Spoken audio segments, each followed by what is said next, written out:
Indrajit study point में आप सभी का स्वागत है। हम पढ़ रहे हैं एनसीईआरटी क्लास 10th लोकतांत्रिक राजनीति 2, जिसका हम 8वां अध्याय पढ़ेंगे, लोकतंत्र की चुनौतियां।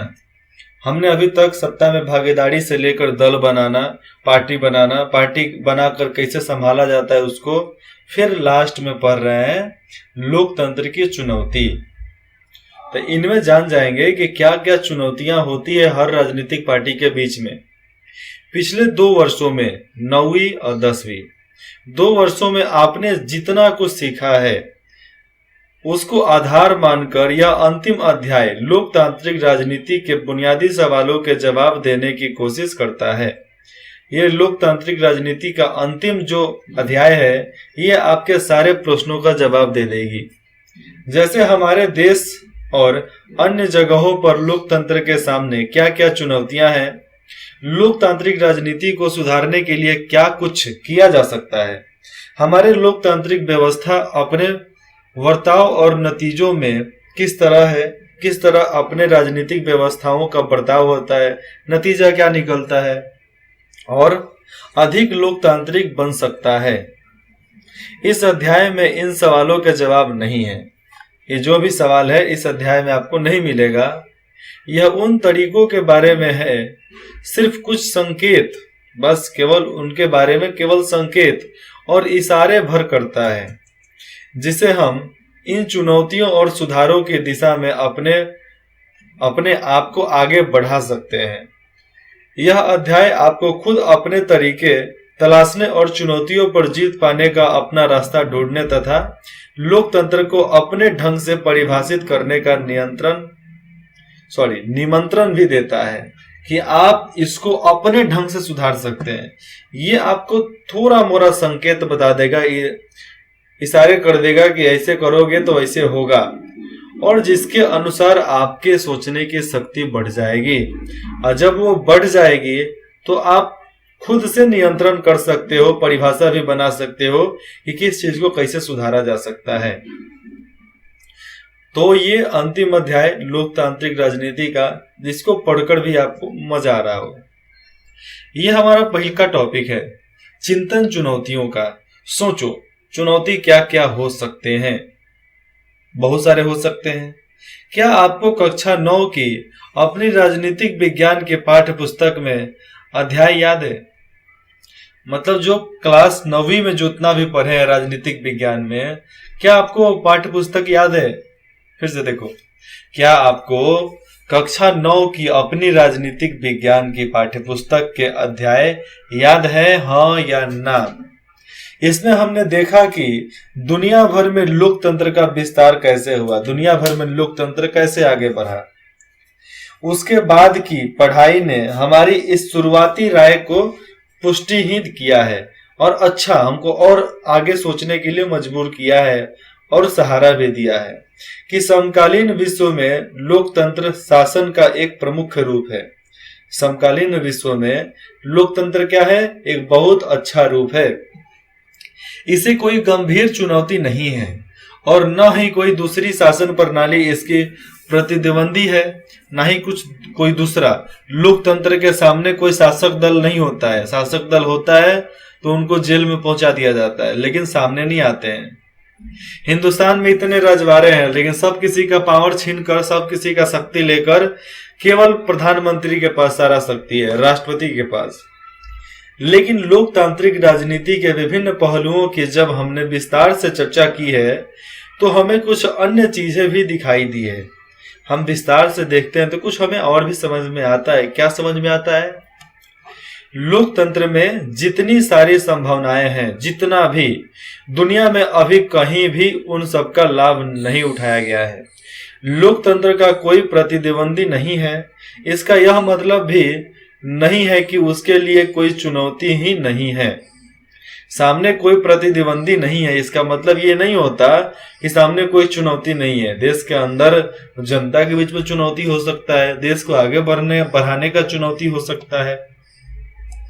लोकतंत्र की अपनी इस किताबी यात्रा के लोकतंत्र का जो किताबी यात्रा निकल रहा है, तो किताबी यात्रा के विभिन्न पड़ावों पर हमने देखा है कि दुनिया भर में लोकतंत्र व्यवस्थाओं के सामने गंभीर चुनौतियां हैं। दुनिया भर में लोकतांत्रिक व्यवस्थाओं के सामने गंभीर चुनौतियां हैं। क्या है ये चुनौतियां? किसी आम समस्या जैसी नहीं है। हम आम तौर पर इन्हीं मुश्किलों को चुनौती कहते हैं, जो महत्वपूर्ण होते हैं, मानते हैं कि महत्वपूर्ण होते हैं, लेकिन जिन पर जीत भी हासिल की जा सकती है। अगर किसी मुश्किल के भीतर अगर कोई भी कांड हो गया, उसके भीतर ऐसे संभावनाएं हैं कि मुश्किल से छुटकारा मिल सकते हैं, मुश्किल से, उसके हम चुनौती कहते हैं। उसे हम क्या कहते हैं? चुनौती कहते हैं।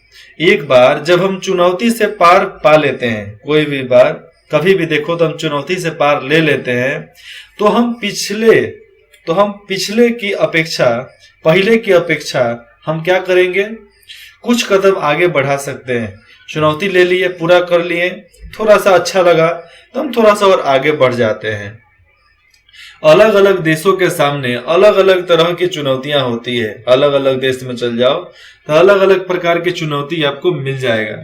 दुनिया के 1/4 हिस्से में अभी भी लोकतांत्रिक शासन व्यवस्था नहीं है। दुनिया के 1/4 हिस्से में देखा जाए, मतलब करीबन 25 से 26 देशों में अभी भी वहां पर लोकतंत्र बहाल नहीं हुआ है। वहां पे मतलब लोकतंत्र व्यवस्था वहां पर लागू नहीं हुआ है। इन इलाकों में लोकतंत्र के लिए बहुत ही मुश्किल चुनौती है लोकतंत्र को लागू करने के लिए। जैसे में उत्तर कोरिया में कोई भी बगावत कर देगा तो पूरा गांव का गांव साफ करवा देता है। ये देखो, 2 बच्चे हैं यहाँ पर हैं, क्या बोल रहे हैं? अच्छा, तो अब आपसे विदा लेने का वक्त आ गया है। आगामी परीक्षा के लिए शुभकामनाएं, मतलब आगे आने वाली परीक्षा के लिए बहुत अच्छा शुभकामना आपको। आपसे फिर मिलेंगे 11वीं में। आप राजनीतिक विज्ञान को चुन रहे हैं ना? हम फिर मिलेंगे कब? जब आप राजनीतिक विज्ञान को लोगे तब, नहीं तो हम नहीं मिल सकते ना। इन देशों में अलग अलग प्रकार के, इन देशों में लोकतांत्रिक व्यवस्था के तरफ जाने और लोकतांत्रिक सरकार गठित करने के लिए जरूरी बुनियादी आधार बनाने की चुनौती है कि हम एक तरह से नया क्या बना, हमें लोकतंत्र सरकार बनाना है, लोकतांत्रिक व्यवस्था को काबू करना है, चाहे उसको लागू भी करवाना है, तो हमें एक बुनियादी आधार चाहिए कि हम क्यों बनाना चाहते हैं। इनमें मौजूद गैर लोकतांत्रिक शासन व्यवस्था को गिराने, मतलब जो गैर लोकतांत्रिक शासन व्यवस्था उसको गिरा देंगे, सत्ता पर सेना के नियंत्रण को समाप्त करने, सत्ता पर जो सेना का नियंत्रण होता है उसको समाप्त कर देंगे और एक संप्रभु तथा कारगर शासन व्यवस्था को स्थापित करने की चुनौती है कि एक कारगर तौर पे शासन व्यवस्था को हम लागू करेंगे। अधिकांश स्थापित लोकतांत्रिक व्यवस्थाओं के सामने अभी देखा जाए तो अधिकांश स्थापित लोकतंत्र व्यवस्था है, उसके सामने अपने विस्तार की चुनौती है। इसमें लोकतंत्र शासन के बुनियादी सिद्धांतों को सभी इलाकों, सभी सामाजिक समूहों और विभिन्न संस्थाओं में लागू करना शामिल है। स्थानीय सरकार जो हमारे क्षेत्र में होते हैं, वार्ड कमिश्नर और नगर निगम के जो मेयर होता है वो, तो स्थानीय सरकारों को अधिक अधिकार संपन्न बनाना, मतलब स्थानीय सरकारों को थोड़ा ज्यादा अधिकार देना, अधिकार से संपन्न करना, संघ की सभी इकाइयों के लिए संघ के सिद्धांतों को व्यवहारिक स्तर पर लागू करना, संघ का जो भी सिद्धांत है उसको व्यवहारिक स्तर पर लागू करना, महिलाओं और अल्पसंख्यक समूहों की उचित भागीदारी सुनिश्चित करना, महिलाएं हो गई चाहे अल्पसंख्यक, उनकी भागीदारी सुनिश्चित करना आदि ऐसे ही चुनौती है। इसका यह भी मतलब है कि कम से कम ही चीजें नियंत्रित लोकतंत्र नियंत्रण के बाहर रहनी चाहिए। मतलब कम से कम कुछ चीजें होनी चाहिए जो लोकतांत्रिक नियंत्रण से बाहर हो। भारत और दुनिया के सबसे पुराने लोकतंत्र में एक अमेरिका जैसे देश के सामने भी यह चुनौती है। अभी को देख लो, भारत से पहले लोकतंत्र बहाल हुआ अमेरिका में, तो अमेरिका में भी यही स्थिति है। अमेरिका में ज्यादा बदला नहीं है। वही सामने चुनौती आती है कि भैया भीड़ को कैसे संभालें, जनता कैसे संभालें, अलग अलग मुद्दों पर कैसे बात करें, काम करें, यही सब। तीसरी चुनौती, लोकतंत्र को मजबूत करने के लिए, लोकतंत्र को मजबूत करने की है, करने के लिए कुछ तो करना पड़ेगा ना हम लोगों को। हर लोकतांत्रिक व्यवस्था के सामने किसी न किसी रूप में यह चुनौती है कि है ही, मतलब हर लोकतंत्र व्यवस्था के सामने कुछ ना कुछ चुनौती है। किस रूप में? व्यवस्था के रूप में चुनौती है, लेकिन व्यवस्था के रूप में, व्यवस्था अच्छा नहीं दे पाते हैं। इसमें लोकतांत्रिक संस्थाओं और बर्तावों को मजबूत बनाना शामिल है कि लोकतंत्र के स्थान, संस्थाओं और उसके बर्तावों को मजबूत बनाओ। यह काम इस तरह से होनी चाहिए कि लोग लोकतंत्र से जुड़ी अपनी उम्मीदों को पूरा कर सकें। लेकिन अलग अलग समाजों में आम आदमी की लोकतंत्र से अलग अलग अपेक्षाएं होती हैं। यहाँ पर देखा जाए तो अलग अलग समाजों में अलग अलग रहने वाले आदमियों के अलग अलग अपेक्षा, अलग अलग आकांक्षाएं होती है, इच्छाएं होती हैं अलग अलग, ये माना जा सकता है। वो अलग अलग प्रकार के चुनौती भी हासिल करना चाहते हैं। दुनिया में उनकी चुनौतियां भी अलग अलग होती है और बहुत अलग अलग वो स्वरूप भी अपने आप को बना लेते हैं, अर्थात अर्थ और अलग स्वरूप ले लेते हैं। वो लोग अर्थ मतलब जमीनी तौर पे, और एक तो उनके अंदर में है कि अलगपन का भाव। तो ये सब एक तरह से संकुचित हो जाते हैं उनके मन में कि हाँ भैया हम अलग हैं। लेकिन यहाँ पर बताया जा रहा है, लेकिन अलग अलग समाजों में आम आदमी की लोकतंत्र से अलग अलग अपेक्षाएं होती है। ठीक है, मानते हैं। इसलिए यह चुनौती दुनिया के अलग अलग हिस्सों में अलग अर्थ, अलग स्वरूप ले लेता है। हर क्षेत्र में अलग अर्थ ले लेता है, अलग स्वरूप ले लेता है ये जगह।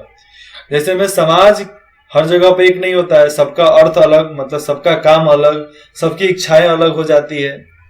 संक्षेप में कहे तो, मतलब छोटा में कहे तो, इसका मतलब संस्थाओं की कार्य पद्धति को सुधारना है कि संस्था का कार्य करने की क्षमता सुधर जाए, बदल जाए, मजबूत करना होता है, मजबूत कर दो ताकि लोगों की भागीदारी और नियंत्रण में वृद्धि हो।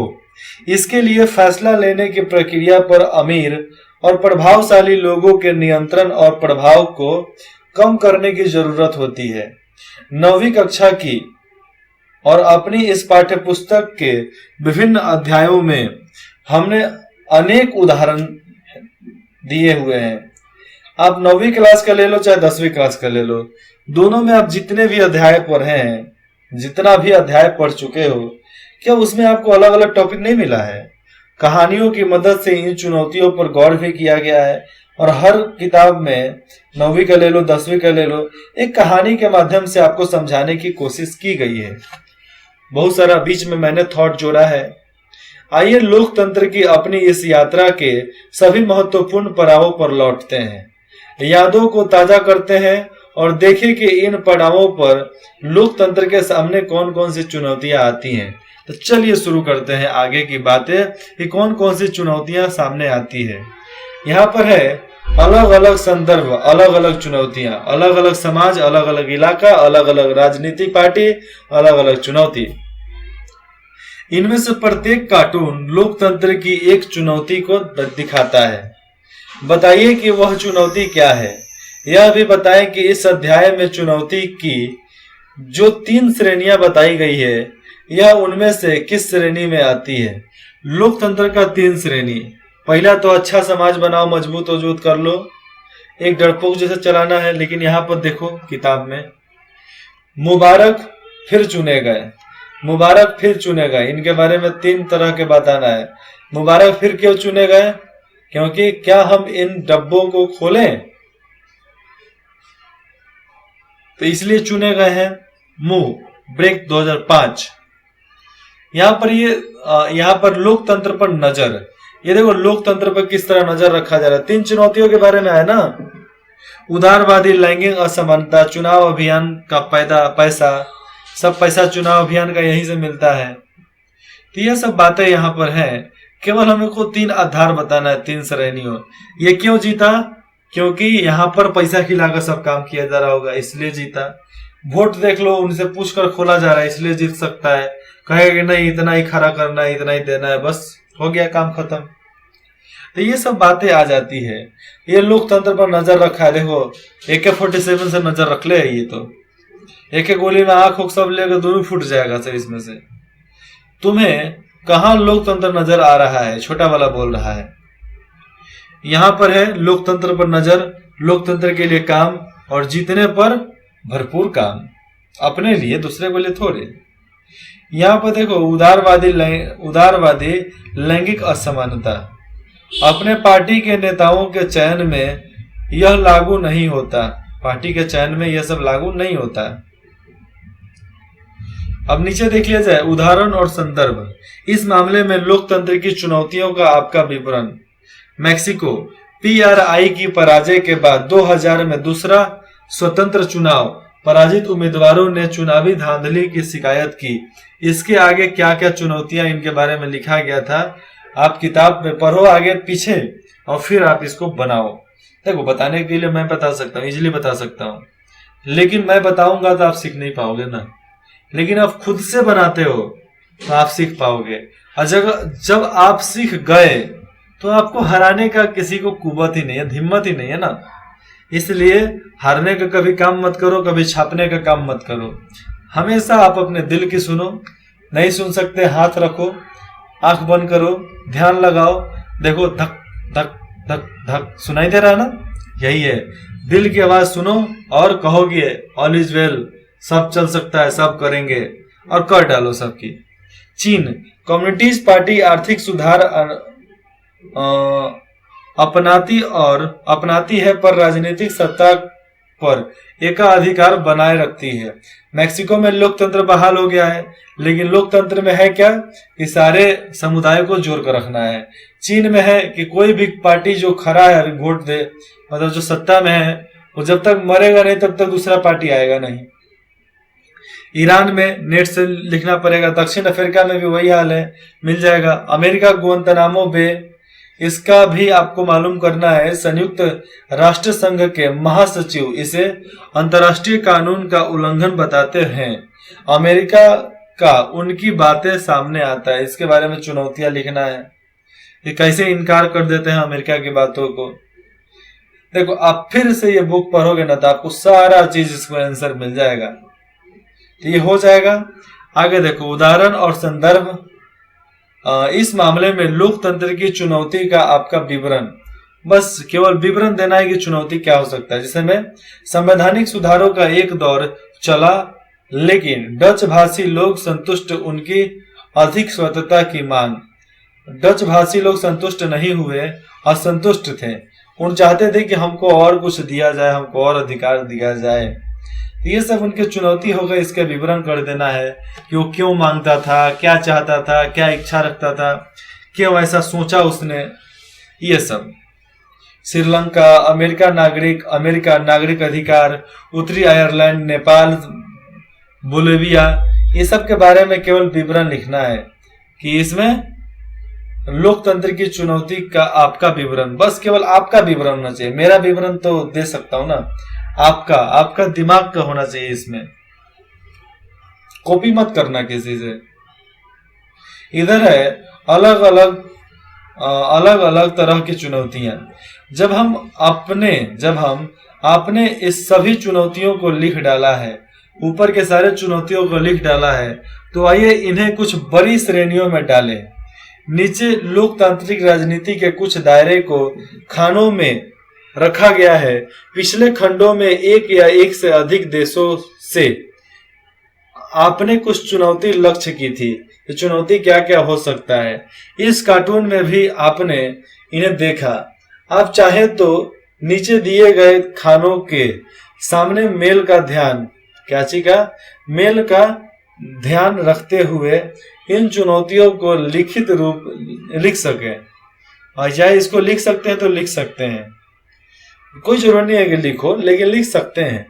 इनके अलावा भारत से भी इन खानों में दिए जाने वाले एक एक उदाहरण दर्ज करें।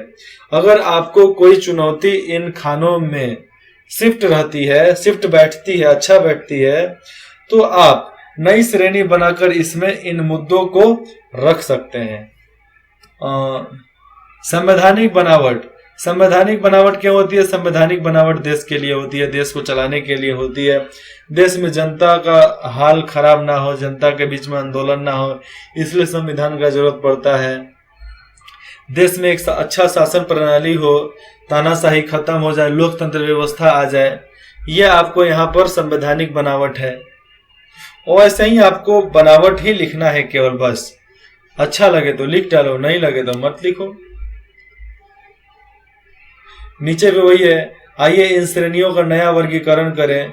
इस बार इसके लिए हम उन मानकों को आधार बनाएंगे जिनका चर्चा अध्याय के पहले हिस्से में हुई है। इस सभी श्रेणी के लिए कम से कम एक उदाहरण भारत से भी खोजें। एक उदाहरण केवल भारत से खोजना है। आधार तैयार करने की चुनौती। आधार तैयार किस लिए? राजनीतिक दल को सुधारने के लिए, राजनीतिक दल को पटाने के लिए, राजनीतिक दल को आगे बढ़ाने के लिए। इसलिए यहाँ पे ये लोग चर्चा करेंगे। नीचे भी वही है, आइए अब सिर्फ भारत के बारे में विचार करें। समकालीन भारत के लोकतंत्र के सामने मौजूद चुनौतियों पर गौर करें। इनमें से उन पांच की सूची बनाइए जिन पर पहले ध्यान दिया गया है। उसमें यह सूची प्राथमिकता को भी बताने वाली होनी चाहिए, यानी आप जिस चुनौती को सबसे महत्वपूर्ण और भारी मानते हैं उसे सबसे ऊपर रखें, शेष को उसके नीचे रखें, उसके बाद ही करें। ऐसे चुनौती का एक उदाहरण दें और बताएं कि आपकी प्राथमिकता में उसे कोई खास जगह क्यों दी गई है। सबसे पहले लोकतंत्र की चुनौती, यहाँ प्राथमिक तो मैं लिखता हूं बीजेपी। लोकतंत्र की चुनौती, उनकी चुनौती यही है कि वो अच्छा करना चाहते हैं, लोग उसको अच्छा करने नहीं देते हैं। अलग विपक्षी दल के नेता उनको अच्छा करने नहीं देते हैं। उदाहरण है कि हम बीजेपी को इसलिए सपोर्ट करते हैं क्योंकि बीजेपी हमारे लिए बहुत कुछ किया, टेक्नोलॉजी ला दिया, लैपटॉप ला दिया, इंफ्रास्ट्रक्चर ला दिया, बहुत ज्यादा काम करवा दिया। तो हमारे लिए टेक्नोलॉजी ऊपर। प्राथमिकता का कारण टेक्नोलॉजी, बिजली, पानी, बस ये मेरा कारण है। और एजुकेशन, ऑनलाइन। आगे का आपको प्राथमिकता, लोकतंत्र की चुनौती, उदाहरण और प्राथमिकता का कारण, ये सब इसमें भरना है। अगले भाग में हम पढ़ेंगे राजनीतिक सुधारों पर विचार कैसे किया जा सकता है। क्या चीज? विचार नहीं, राजनीतिक सुधारों को कैसे सुधारा जा सकता है ये, लेकिन यहाँ पे विचार है। तो चलिए कैसे सुधारना ये मैं बताता हूँ अगले भाग में। इंद्रजीत स्टडी पॉइंट में आप सभी का स्वागत है। हम पढ़ रहे हैं एनसीईआरटी क्लास 10th में। आप सभी का बहुत बहुत स्वागत है। आपको जो भी डाउट हो आप कमेंट करके भेज सकते हैं हमारे पास, चाहे आप मेल कर सकते हैं indrajitstudypoint@gmail.com। डिस्क्रिप्शन में मेल भी दिया गया है, नंबर भी हो सकता है शायद, लेकिन मेल मिलेगा, आप उस पर कांटेक्ट कर सकते हैं। धन्यवाद।